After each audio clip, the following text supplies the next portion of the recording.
demand.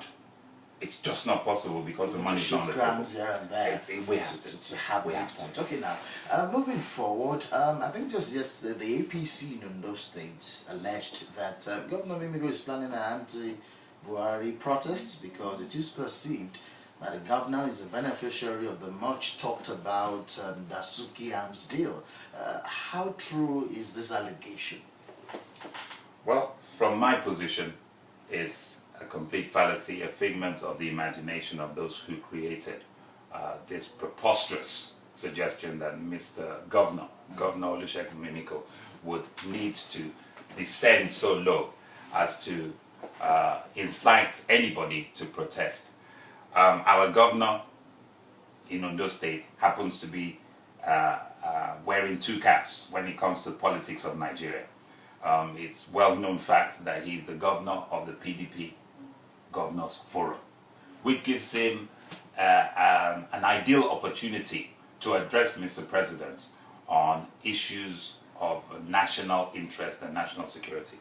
He is also known to be a very vocal individual who does not mince his words. He comes out boldly to explain situations and fight any cause. He is not accustomed to abuse or aggressive approach on dealing with issues. He's very systematic and he delivers his points quite clearly and succinctly. Now, the anti-graft, or the so-called anti-graft campaign, the war against corruption, is clear even for the blind to see. That the federal government, which is under the auspices of the APC, which was elected over a year ago, are fighting a fight that is biased, that is vindictive, that is intimidatory, and you only need to look at the cases that have been brought to the public domain. You have cases of some people are saying, some people are saying that what the federal government is actually fighting is not the PDP's campaign, the source of the PDP's campaign. I've not suggested that yet. But actually, I might suggest it, but I haven't suggested it yet. But what the federal government is fighting is what actually happened to money allocated for the arms procurement. My dear brother, before this government was inaugurated in May of 2015, there were well-celebrated corruption cases that not only Nigeria were involved in, but even as far as America. The Halliburton case is a well-documented, well-researched, and well-investigated case, of which a sitting senator in America was indicted and convicted and is currently serving a prosecution, a jail sentence, sorry, in the United States of America. Fortunately or unfortunately, prominent Nigerians were indicted in that case, and their names are known. They are known in the market squares, in the marketplaces in Nigeria. Now, that would have been a ready-made case for any government who contested an election on the basis that they were coming to fight corruption to pick off. And everybody will take them very seriously that, yes, this is a government that means business. The international community are laughing at Nigeria now, and they are laughing at the so-called fight and war against corruption.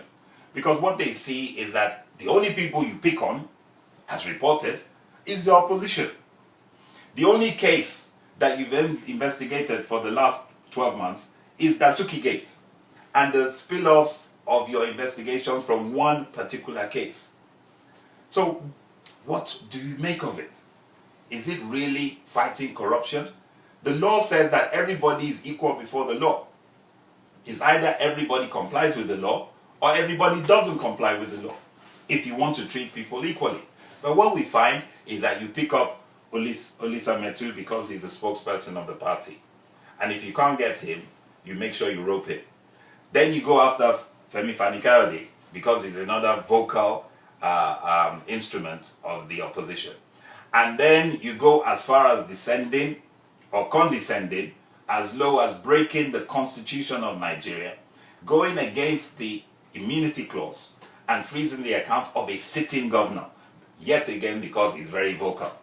And of course now the suggestion is they're going after our squeaky clean, Mr. Governor Mimiko, because again he is championing the cause for restructuring of the Nigerian federal system that is not working.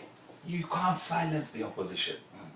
And what you try to do is create a one-party state through the back door in the guise of being Mr. Integrity and fighting corruption. It's not going to work. And eventually, Nigerians will see through the veil and they will see that this is a farce. There's one thing for you to fight corruption, and I'm not against that. Professionally, I'm a barrister. So it's my job to prosecute cases. And incidentally, I prosecuted serious frauds for a number of years in the United Kingdom. If you're going to investigate a serious fraud, it will take you a minimum of 18 months to get all your facts on the table, to get a crystal clear case. And guess what? In advanced clients, you don't prosecute every case. What you do is that you consider, after you've gathered your evidence, the public interest. In that particular case. Is it in the interest of the public for us to try this case? We want to recover 2 million, but it's going to cost us 5 million to prosecute the case. It's not in the interest of the public. It's not in the interest of the purse. Sometimes you have to take somebody and make an example of him, because then it becomes a deterrent to others, because they know that if you're caught, you're going to be punished. But the history of fighting crime in this country has been nobody gets punished. And that is still the case now. It's not a serious fight.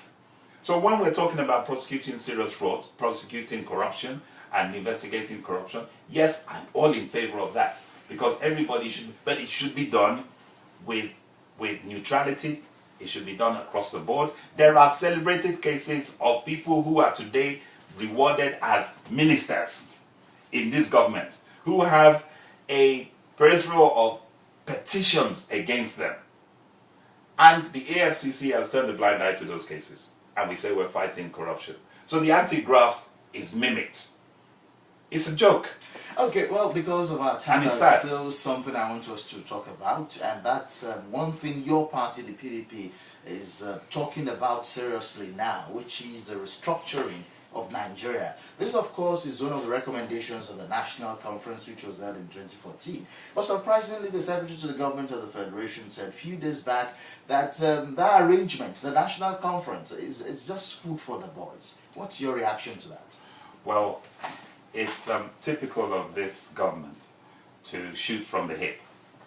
It's typical of this government to make very loose statements. The statements by the Secretary to the Government of the Federation was not only rude and insulting, but it was also, I'm trying to find the right word, to refer to the delegates who attended the National Confab 2 years ago as a game for the boys. You had former governors, you had former senators, you had former heads of chiefs of staff, heads of our military intelligence, you have former politicians, you have former statesmen, elderly statesmen, and you refer to it as a game for the boys. You had representation from all political parties in the country. You had representation from all ethnic groups that came together and said, for once, let us address the issue of Nigeria. We talk about so many nations within one nation. We talk about our coexistence or our separation.